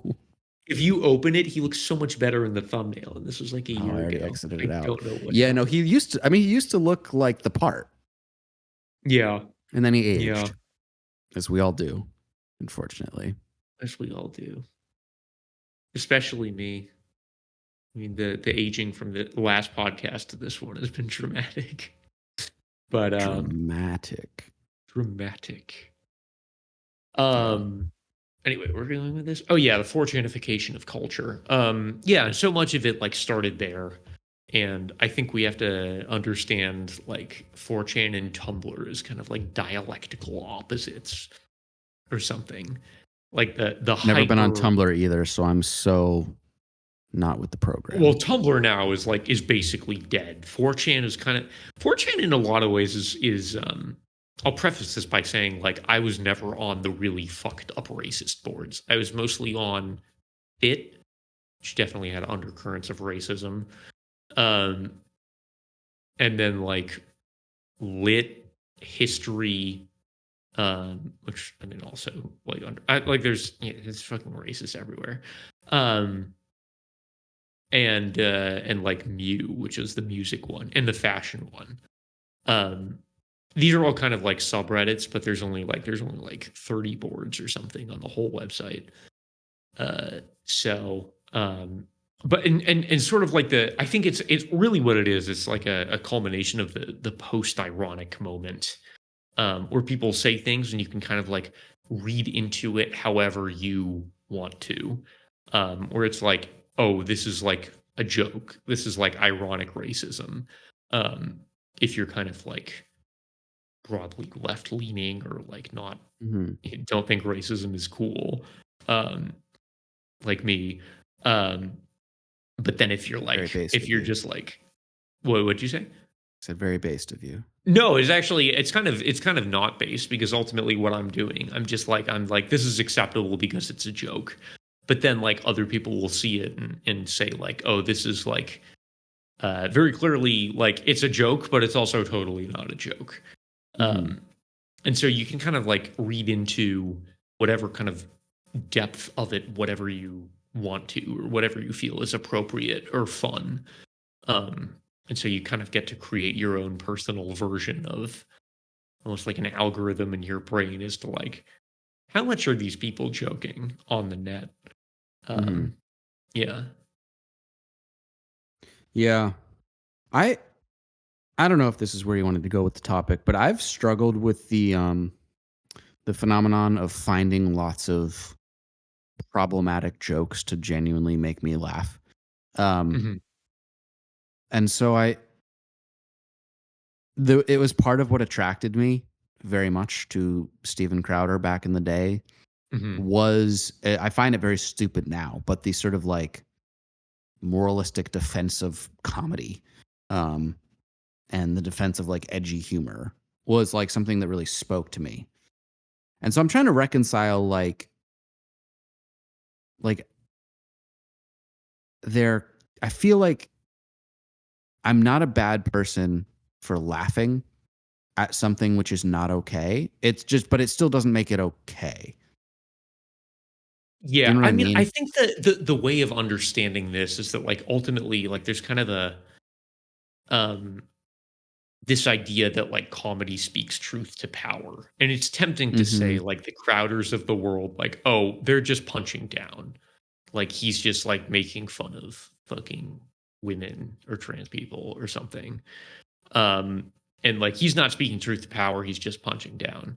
Versus I think the appeal for the right wing people is that there's an understanding that he is saying these things to own the libs who kind of like have a stranglehold on like the cultural hegemony. And so he's speaking truth to their power. Mhm. Um, and yeah, maybe some people are getting caught in the crossfire, but like, they're kind of pussies and like, he's not actually like he kind of means it, but like, yeah, he's kind of a dick, but like chill the fuck out. Um, but the appeal is ultimately again, it's basically like he's saying it to own the libs. That's the Mhm. logic of it. That's why people find it funny. Yeah. Um, and so yeah, I think I don't know. I don't think it's helpful to think that like, oh, I'm a bad person because I once found Steven Crowder funny. Um, But yeah, Well, I there mean, I still get are where you're, times I see a clip of him and I'm like, that's kind of funny. I won't lie. dude. I Like, mean, fucked up people can be funny. Like yeah, it's like people who are terrible people can say funny shit. yeah, exactly. Like it's not that deep, bro. But Yeah. maybe it is that deep. I'm just not going to share the clip of it and be like, LOL on my social Yeah, media. yeah. Um, yeah. I think a lot of it does come down to kind of your point of like what you perceive to be. I mean, that after the Tony Hinchcliffe thing, I Hmm. saw a lot of leftists slash socialists slash even just like Dems posting the clip of George Carlin talking about like good comedy is speaking truth to power. Hmm. Um, and I think that I'm certainly no expert in the sort of philosophy of comedy. I know some things make me laugh and some things don't. That's about as far as my expertise on how comedy goes. But I feel like a lot of it does genuinely just come down to what you be to perceive as those in power and those without it. Yes. Because Yeah. certainly as my politics have shifted, the things that make me laugh have shifted. Um, and that is true. But at the same time, like Nick Mullen going on like racist bits, like it makes me laugh. And I don't quite I know how mean, to understand it, but it Mullen's a still makes me laugh. Mullen's a weird case because everything is kind of like I do read it as like,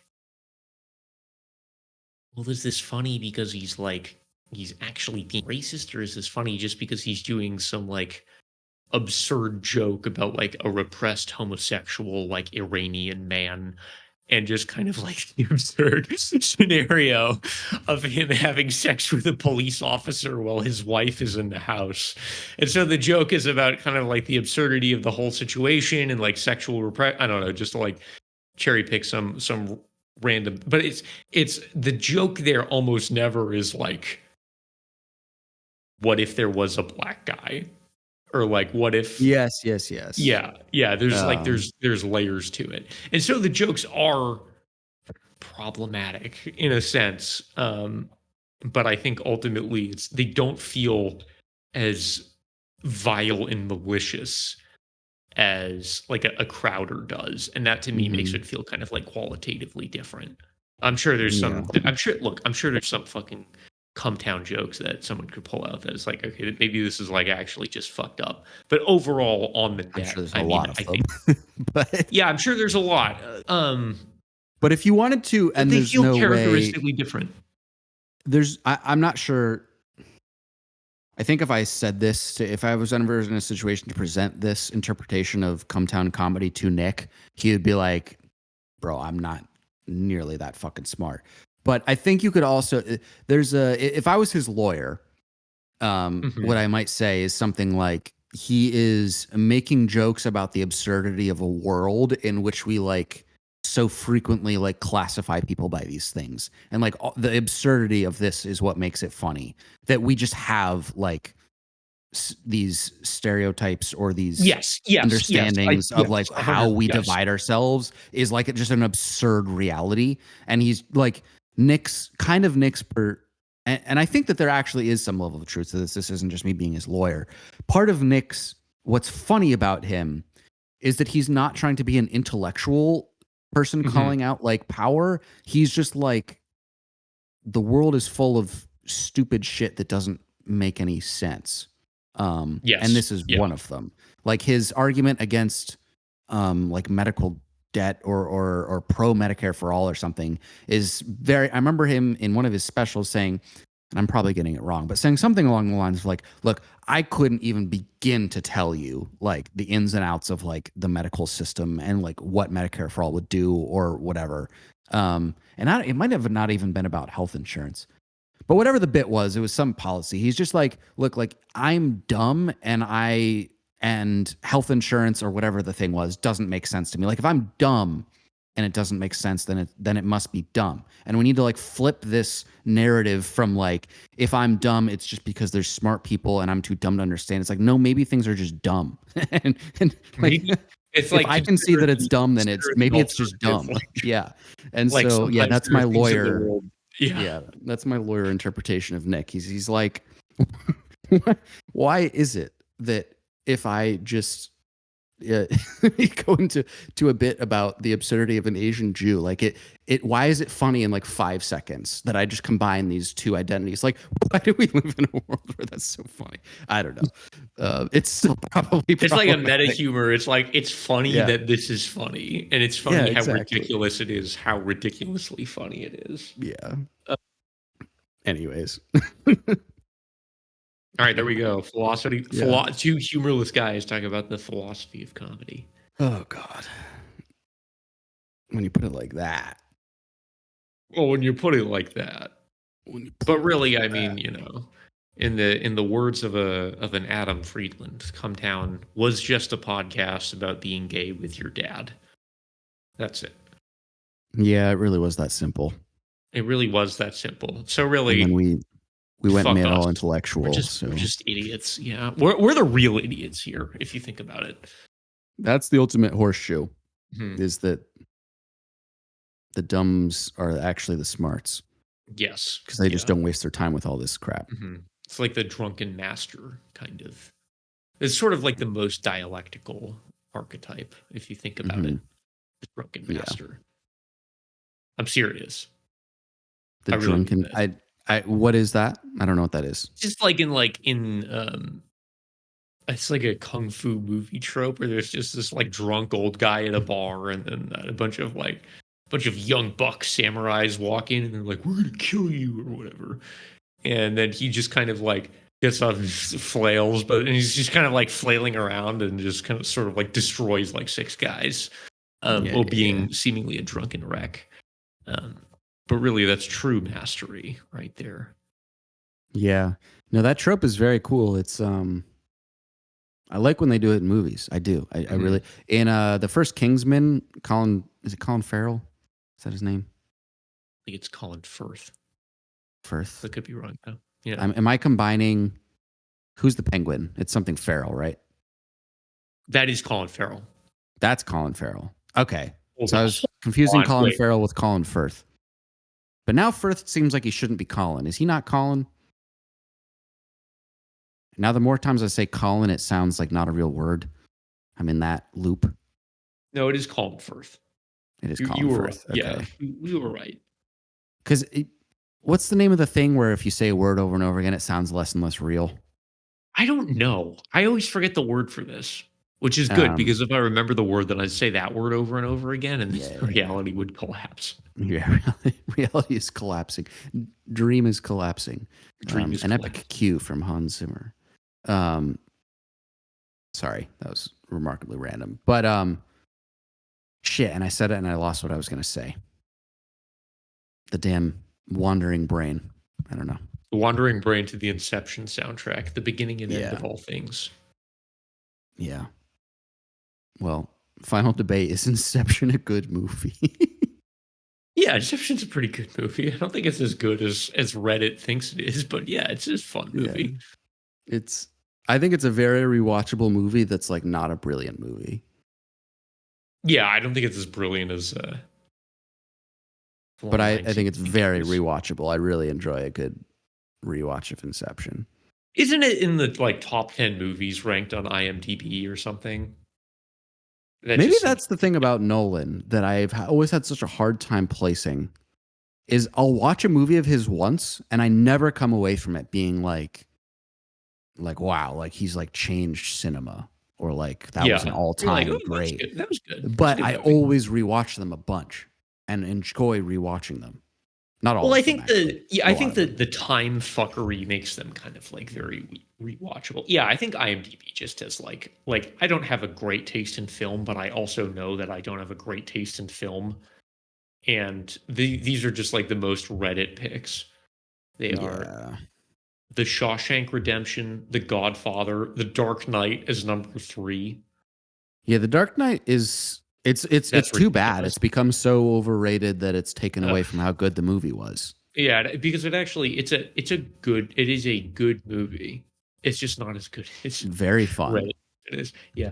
Yeah, 12 it's a Angry very, Men. very fun movie, but it's not like someone like proved some new like philosophy. Like it's not like some like cultural moment where we like Mhm. understood the superhero phenomenon through a different lens and it like changed culture or some crap.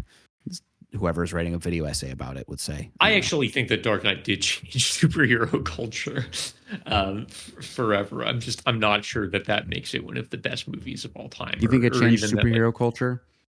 oh yeah, for sure. I'm just not. I just don't think that superhero culture is like But I that don't. It significant. might have made it more popular, but I don't think there's been many movies made that are trying to recapture the vibe of Dark Knight. I feel like there were, and they all kind of fell flat before Oh, maybe. ultimately like Marvel had the more enduring influence. Like there Yeah. was like Man of Steel and Batman v Superman. It's like they learned all the wrong lessons from the Dark Knight, which is like make it dark and But great. I think that the Marvel universe is more. I don't know if this is a stupid take, but my gut tells me that the Tobey Maguire Spider Mans are more of a basis of inspiration for the MCU than the Dark Knight. I don't know. I'm not sure. I don't know I about don't. that. I can see where you're coming from, but I don't know. And also part of me is like I don't really care. I don't care that much. Yeah. Now that you say that, it's reminding me. I don't care I actually don't care. either. I will say of the top 5 movies here aren't awful. Shawshank Redemption seems a little high to me. Godfather parts 1 and 2 at 2 and 4 respectively seems probably all right, and then 12 Angry Men at 5 seems like maybe of this list it should be higher, but that seems like fine. That seems okay. The original 12 Angry Men, the Yeah, the black and white original one. 12 Angry Men. Yeah. Yeah, I actually watched that, believe it or not, like less than 2 weeks ago. What did you Good. think? Well, it's a rewatch. I had seen it. It's fun. How far down do I have to go to get to Casablanca? 45? Are you kidding? Jesus, dude, The Prestige is rated higher than Casablanca. The Prestige. Casablanca. Oh my gosh. That's insane. That's Spider-Man Across the Spider-Verse is a better movie than Casablanca. Get the I've fuck never out. seen Casablanca. It's pretty I good. don't have an opinion here. But I saw someone post on Twitter the other day, like it was like quote tweet this with a moment when you knew you were watching the best movie of all time, or no, it said quote tweet this with the moment when you knew you were possibly watching the best movie of all time, and someone quote tweeted it with the clip of the very beginning of The Dark Knight when the Joker reveals himself and the banker or whatever is yelling at him like, "What do you stand for?" And he's like, he says, or I'm forgetting the line or whatever, but he says to him, "Whatever doesn't kill you makes you stranger." And that was the clip, and I was like, "Is this really like one Like of the that's all-time it. great movie Yeah. clips?" Like it's cool, but I don't know. I'm a Yeah. huge Dark Knight guy, but like I Yeah, don't know. we are the target market for that movie. And yeah, Yeah, that's a bit don't get it much. twisted. Yeah. We are the target market. It is interesting though that Robert Pattinson's Batman did make me think much less of. It's a little bit revisionist history and just sort of like recency bias, but Mhm. it made me really like, oh yeah, actually, I thought Christian Bale's Batman was like as good as it could maybe get, and then nah, Nah. Is it nah. it's a better it's well, it's certainly a better Batman movie. It's a better communist movie. There's way more class consciousness going on in that movie. Which is not In saying much. Pattinson's, Oh, for sure. yeah. Yeah. I don't know if you know who this is, but there's some guy uh on fucking Instagram named Eddie Liger who's like, here's why I like this movie. I think he posted a reel about it today. He's like a communist or whatever. And he's like, this movie's Sounds actually familiar. kind of based. I'll bet they'll fuck it all up in the sequel, but like, yeah. Well, it's the same team. The Penguin is pretty. I mean, as far as you can get away with in Hollywood, is still relatively class Yeah, conscious. I I mean, it's mean, very huge asterisk there, but yeah. yeah. This is yeah. But there's a I think that there is one of the interesting things about the Penguin, and this I don't think this gives anything away if you ever have any interest in seeing it, but it the gang bosses and the mobsters, like, it's clear that the Falcones and the whatever the other families are, like, Mhm. think of themselves the way that sort of mob bosses are presented in like Godfather and whatnot. But they're depicted in this way that like is like you guys are just kind of like cringe and lame. Yes. Well, I mean, have you seen The Sopranos? I was No. worried that Penguin was going to make me want to watch. Tony Soprano's favorite movie is Godfather 2. And it's kind of this whole idea as to like ultimately like That's funny. you're trying to recreate a cultural legacy that really only exists in media. Hmm. Um and ultimately like his friends are kind of a bunch of like dumb losers. Yeah. You've got to watch it, dude. Yeah. I Well, I've mean, got to watch The Godfather too. I've never seen The Godfather I either. So actually haven't seen I got to it go doing that. either. I got to do the whole shebang of catching up on my mob boss crap. But I did one of the there was some big mob boss who endorsed Trump like the day before his election or something, and that was trending on Twitter for a second. He's like had Based. like That's how you 10 know he's confirmed good. kills. Yeah, he had 10 confirmed kills, and he's got a YouTube channel that he's allowed to monetize. Oh yeah, I know that guy. Yeah, Yeah, what a yeah. I don't know what a What the world. fuck is his name? I no I chance think I he's could pretty remember. entertaining. Pretty base that he endorsed Trump. Jesus Christ. Good stuff. Yeah, very cool, very good shit. Very cool. All right. Well, let's wrap this up. Talk about the final thing. How have you been enjoying Black Ops 6? Blops. Blop 6. Um,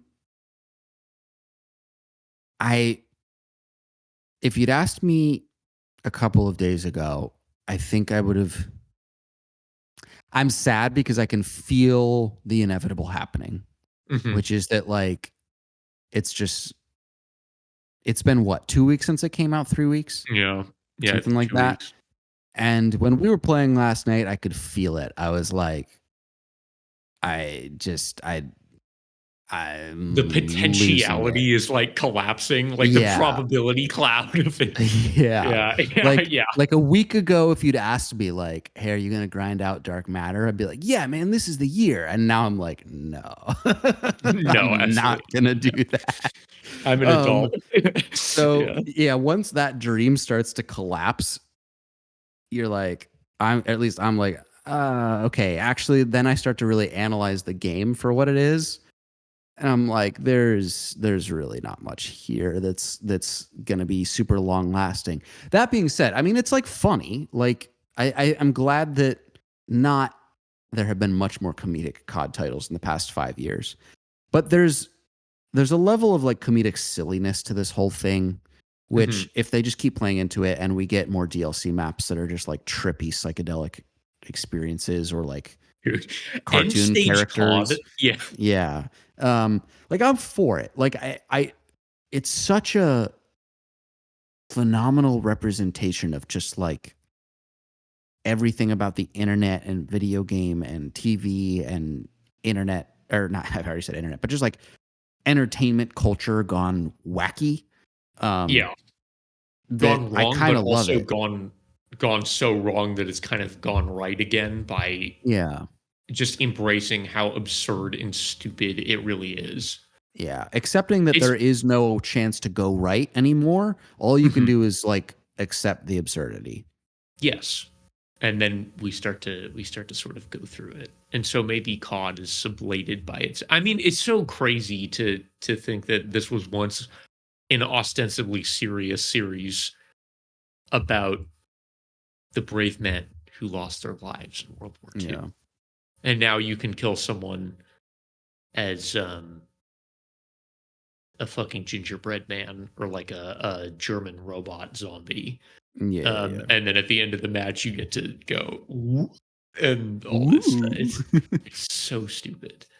It's very stupid. I mean, it is one of the compared to the problem, it's a pretty minuscule win, but it's still a win. That I do think that there's been since COD first blew up, there has been a cultural shift in terms of It's no longer cool to just be like, yeah, American troops around the Yes, world yeah. good no matter what. Like you can't just Exactly. run with Yes. that It's anymore. so interesting to see the shift. Maybe I should make a video essay about this between the tonality of the first Modern Warfare, which is pretty like ooh raw, and the most Yeah. recent Modern Warfare, which is of course imperialist, blah blah, et cetera, but kind of has this like veneer as to like we know what we're doing is fucked up. It's even in the fucking line. It's like we get dirty so the world stays clean. Um, Yeah. but like that's the whole premise. It's like it's an acknowledgement of like this is fucked up shit. Um, and so it becomes this like weird sort of like, yeah, this is messed up, but we have to do it.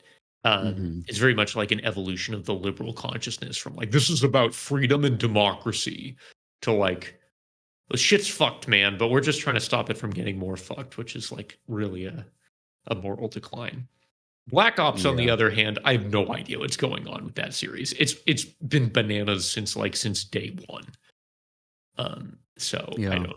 Yeah, Well, what do you it's think? almost like You've played more multiplayer than I have. What is it that has you at least playing a decent amount? the gunplay is really good. It's fun to jump around and shoot people. I don't know, dude. It's Yeah. like Yeah, it's that's fair. it's just there's something to be said about like people criticize COD for being iterative, but ultimately like there's that parable. It may have been like an actual study. Maybe it's a Hmm. parable about people making pottery, and one team of people or like one group of people was like, you have 30 days to make the best fucking vase you can. Um, and then the other group of people was like, you're going to make 30 vases, one every day for a month. And at the end of, at the end, the people, of course, who had made one every day did a way better one on the 30th day than the people who um, Hmm. 30 days. Anyway, so the point is just like you can iterate something to a point where it's just like you totally, it feels like the devs understand like this is why this game works and we've just like polished it to a razor sheen. And that's it. And yeah, there's just like there's nothing that feels quite as good as just like jumping around and shooting people. There's nothing that feels like COD ultimately. Um There really isn't. and so I wish it was more it's colorful. I want more silly colors. I think there's color settings. It's pretty colorful on my monitor. I don't know. What are you playing on? I feel like I it's don't know. very colorful, actually. You think so? Yeah, especially I yeah, want more like neon. neon. Okay, I don't know about that. Uh, more neon, I don't like that know. one I fucking want map. like And if there's an ocean on a map, I want it to be like neon blue. Like I don't I don't want that. Sounds like an eyesore. know. But okay, No, I don't know what I want. I am the ultimate COD consumer. I have such strong opinions, but at the end of the day, I have no idea what I want. I well, just want to feel something again, man. I just want to feel something. I just want to have fun. Ultimately, Yeah. chase that dopamine forever. I just want video games to be back for real. They'll never We're be just back. chasing the next Fortnite moment where it really is back. It's never gonna happen. Like it wasn't the Fortnite moment. It was like the your youth moment. No, but Fortnite, I had gone through the like video games aren't fun anymore, and then Fortnite happened. Mhm, Obviously, Fortnite was not the same as like Modern Warfare 2 in middle school. That is mhm. nothing will touch that. But Fortnite actually had me addicted to a video game in the way I hadn't felt since I was pre college.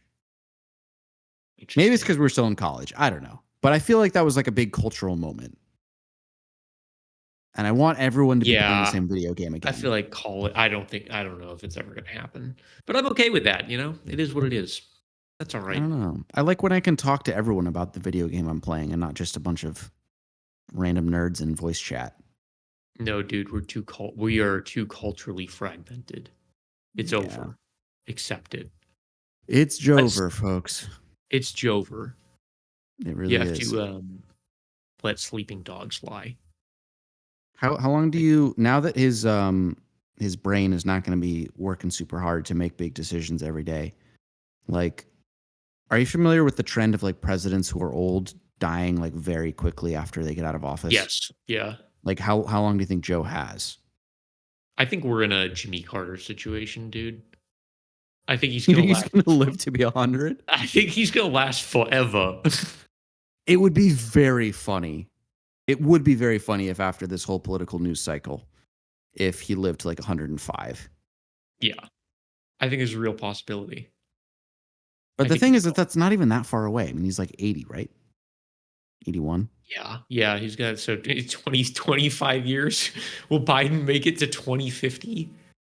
If both Biden, That there's would a, be crazy. That would be I crazy. think, I think there's a very real future where Biden and Trump are both still alive in 2050. Oh, stop. I really think there is. I think Trump is gonna last forever.